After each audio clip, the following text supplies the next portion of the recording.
बेंगलुरु शहर के अंदर और रियासत कर्नाटक में अलग अलग जगहों पर क्या मुसलमान अपनी आवाज को बुलंद करेंगे? सिर्फ कर्नाटक में ही नहीं बल्कि हिंदुस्तान के अलग अलग शहर में, अलग अलग स्टेट में क्या मुसलमान आगे आकर बढ़कर इस मर्तबा कामयाब होकर जिस तरह से CAA को स्टॉप किया गया था, उसी तरह से क्या सुप्रीम कोर्ट में वक्फ अमेंडमेंट बिल को स्टॉप करने की कोशिश की जाएगी?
सबका फिर से स्वागत है। मैं इब्राहिम आपके साथ। इस वक्त हम बेंगलुरु के फ्रीडम पार्क में मौजूद हैं, जहां आज फिर से जो है एक बहुत बड़े पैमाने पर जो है एहतिजाज किया गया था।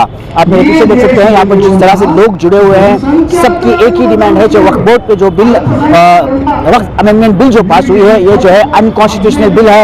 ये मुसलमान के हक को जो है मारा जा रहा है। तो अभी भी वक्त है, जो लोग जो मुसलमान जो है घर में बैठकर ये देख रहे हैं, ये देखते हैं और कितने लोग प्रोटेस्ट करेंगे, देखते हैं और क्या क्या होगा।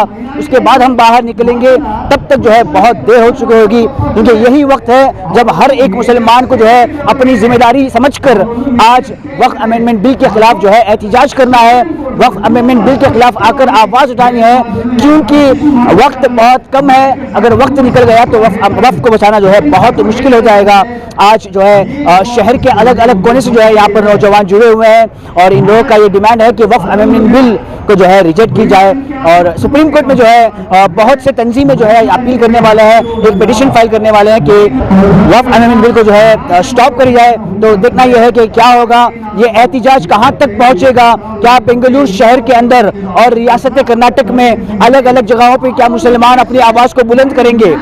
सिर्फ कर्नाटक में ही नहीं बल्कि हिंदुस्तान के अलग अलग शहर में, अलग अलग स्टेट में क्या मुसलमान आगे आकर बढ़कर इस मर्तबा कामयाब होकर जिस तरह से CAA को स्टॉप किया गया था, उसी तरह से क्या सुप्रीम कोर्ट में वक्फ अमेंडमेंट बिल को स्टॉप करने की कोशिश की जाएगी?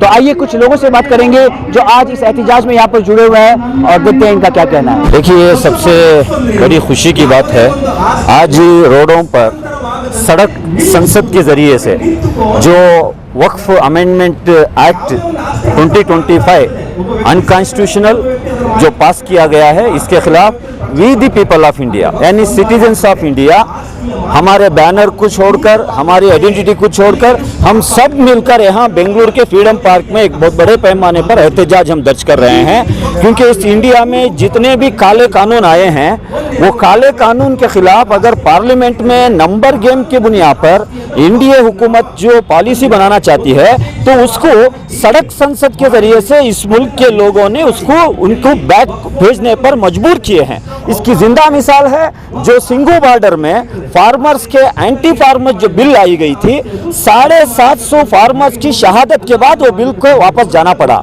तो आज ये जो एहतजाज हम कर रहे हैं, एक तरीके से हम सड़क संसद के जरिए से कर रहे हैं और दूसरी ओर हम सुप्रीम कोर्ट ऑफ इंडिया का दरवाजा भी खटखटाएंगे। क्योंकि ये जो बिल पास हुई है, 3-4 पॉइंट्स मैं आपको बताना चाहता हूं। सबसे पहले तो ये जो वक्फ अमेंडमेंट बिल का आर्टिकल 3 बताता है कि अगर किसी को वक्फ करना है तो 5 साल प्रैक्टिसिंग मुस्लिम रहना है।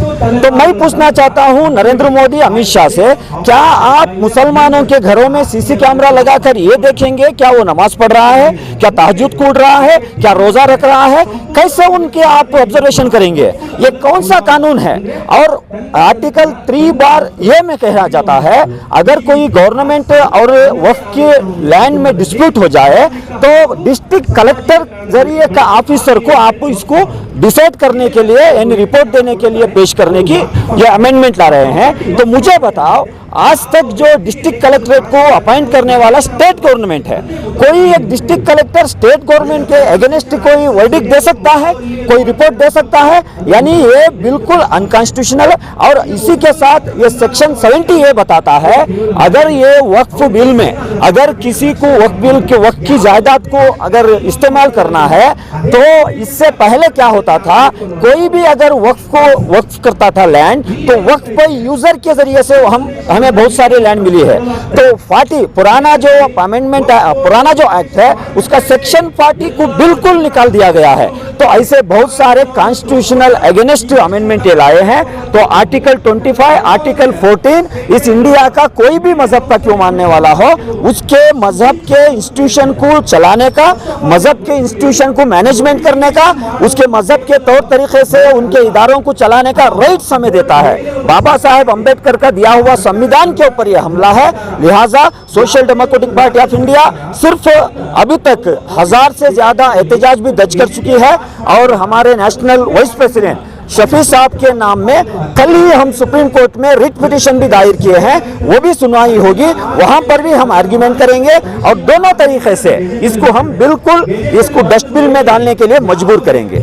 इस वक्त जो है फ्रीडम पार्क में हमारे साथ एक और शख्सियत मिले हैं जो बहुत बड़े सोशल एक्टिविस्ट हैं, जो लगातार जो है इस तरह के अनकॉन्स्टिट्यूशनल चीज़ों को जो है आवाज़ उठाते आ रहे हैं। तो आइए बात करते हैं जिया नौमानी से। सर बताइए कि शुक्रिया आप लोग यहाँ पर आए। आज जो पहला प्रोटेस्ट यहाँ पर ऑर्गेनाइज हुआ बैंगलोर में, ये एक protest public gathering citizens led movement है और ये पहला प्रोटेस्ट है जो ऑर्गेनाइज किया गया है। और हमेशा जो प्रोटेस्ट होता है, मैं आपको बताऊं कि मुसलमानों के आंदोलन, अकेले मुसलमानों के आंदोलन इस मुल्क में बहुत कम हुए हैं। किसानों के हुए हैं, एनआरसी जब हुआ था तो उसमें गैर मुस्लिम भी थे, कम्युनिस्ट भी थे, तो उस टाइम पर आंदोलन करना मुसलमानों के लिए आसान था।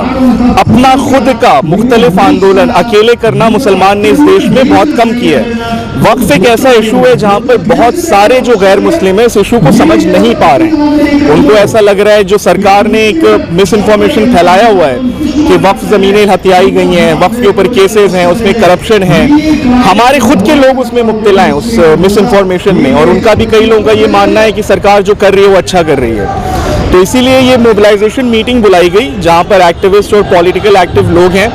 इसके बाद यहाँ से कोशिश करी जाएगी कि ये मोबिलाइजेशन हम हर नुक्कड़ बैंगलोर के एरियाज़ में लेकर जाए। और ज़रूरी है कि हम वक्फ बिल में जो प्रॉब्लम्स हैं, एक तो जो साफ दिखाई देता है कि वो मुसलमानों के खिलाफ है, पर वक्फ बिल संविधान के खिलाफ है। आर्टिकल 15 का, 16 का, 21 का, 25 का, 26 का, सबका उल्लंघन करता है, जो कि फंडामेंटल राइट्स हैं। अब आप ये तस्वीर करें कि ये बिल ये कहता है कि शेड्यूल्ड जो ट्राइब है वो जमीन वक्फ नहीं कर सकता। हिंदुस्तान में लक्षद्वीप का जो MP है हमदुल्ला सईद, वो शेड्यूल्ड ट्राइब मुस्लिम है, तो उसका हक मार दिया सरकार ने, अब वो वक्फ नहीं कर सकता। अब सरकार ये कह रही है कि हिंदू जो है वो वक्फ नहीं कर सकता। आप बताएं, डेली दरगाह में, डेली हिंदुस्तान में कई करोड़ वक्फ और दान किया जाता है हिंदुओं के जरिए, तो सरकार उन हिंदुओं का हक मार देगी?